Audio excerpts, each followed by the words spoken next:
Okay, so over here I'm just doing a little bit of pruning and stuff. These things here, they just grow way too tall. I don't know what they are, but they've got a flower like a black-eyed Susan. So what I'm going to do is cut them down, but not all the way, just prune them back. And like that.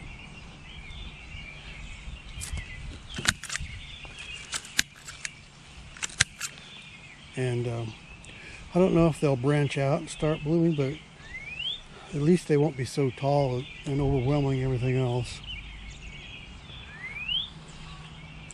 And then these peonies, they're done.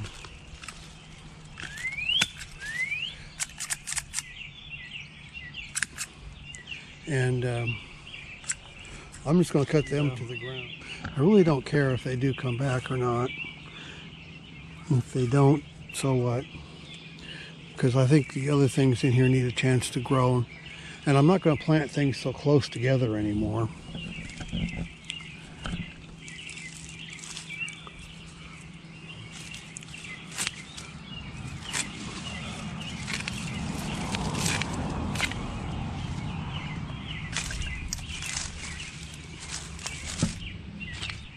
Yeah, so look at the long leggy growth in these geraniums right here.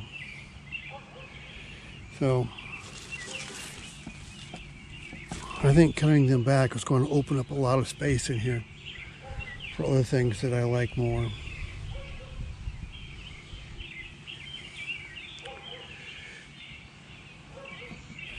Yeah, I didn't even see this till just now. This right here is a walnut tree that some squirrel planted for me. So I probably want to get right ahead and let these daylilies bloom, and then we'll cut them down too. And right now I'm just going to pull up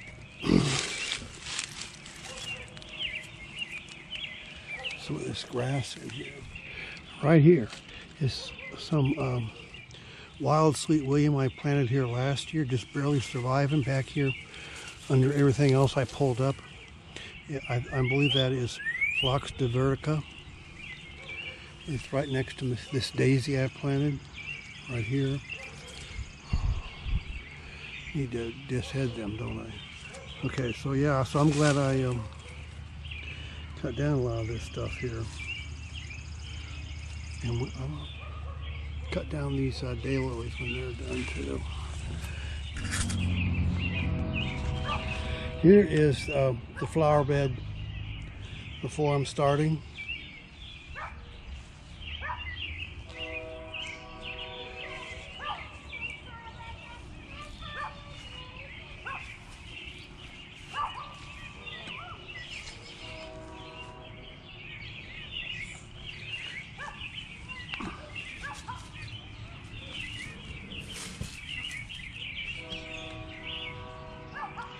This is Astilbe. It's not doing very well here, and I suspect it's too dry. Although I watered this quite a bit. Probably needs more organic matter in the soil, so it's not so dry all the time. This is a hardy lily, and I'm going to guess it's a Martagon lily, so I'm not sure. This is a daylily, which I'm probably going to get rid of.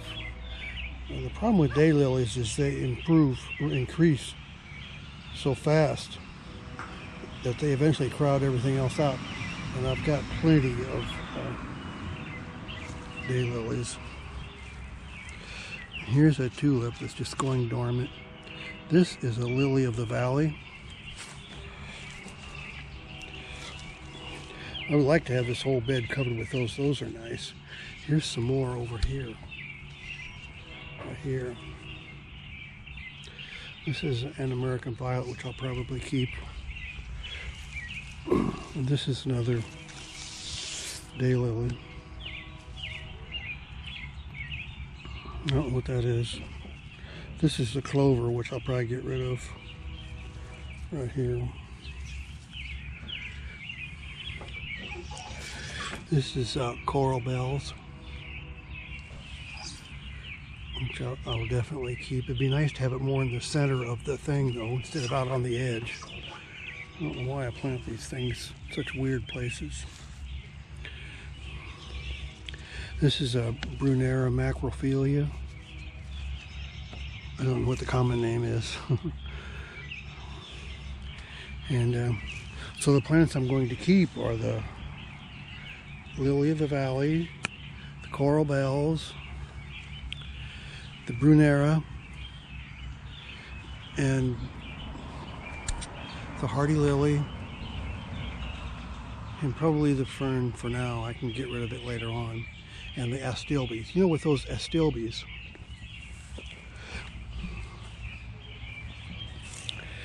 I planted like 4 or 5 of those all along here, and they've all passed on.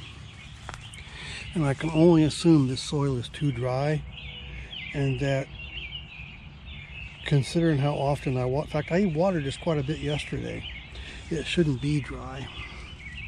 It's kind of damp there. I stood on this end and watered with the hose, so maybe that's why it's hard and dry down there. But the soil gets so hard when it's dry, and I think that's why that the astilbes die. But that doesn't bother me that much anyway, because I don't much care for them as a plant. They're not very attractive. So yeah, so I'm gonna get busy now and take out the other stuff. And I was reading an article this morning, and it said that the proper time to move plants is when you want to. And I've always had trouble moving plants at certain times of the year, though. But I suppose if you water something well enough, you can move it whenever you want. So maybe I might just try moving this coral bells today, which is getting on towards the middle of June. This vinca minor right here, I'm definitely going to pull all of it out. It will crowd everything else out too. I'm going to give them a good drink. Especially these plants I moved. I'm going to wet them down real good. We'll see if it's okay to move plants in June or not. In the past, I've only had good luck moving plants early in the spring.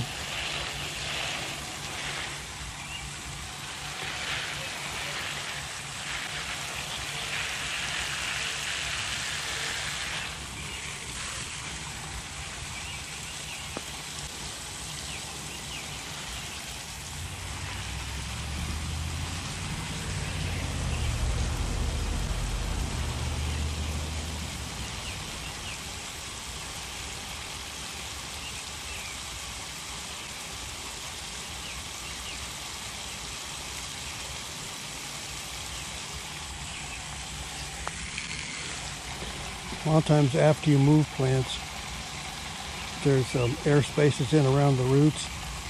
And one of the good things about watering right away is that it fills in those air spaces.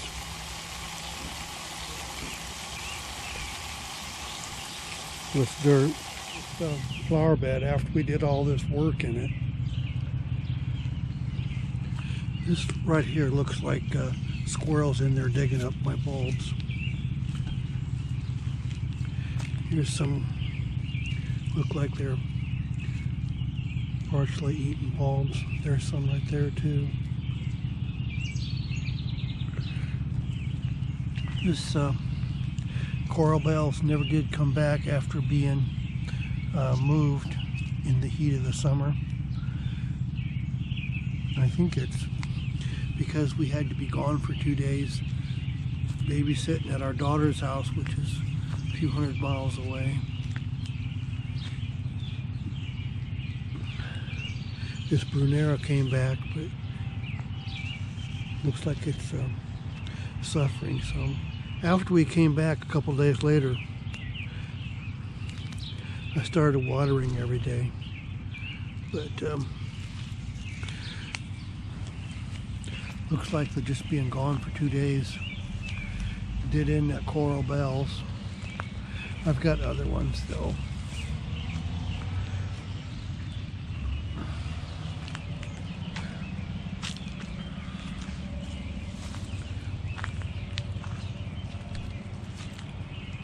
Look at this Coral Bells over here.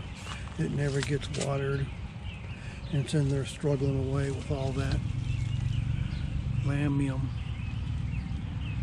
They all look like they're wilting because I never watered any.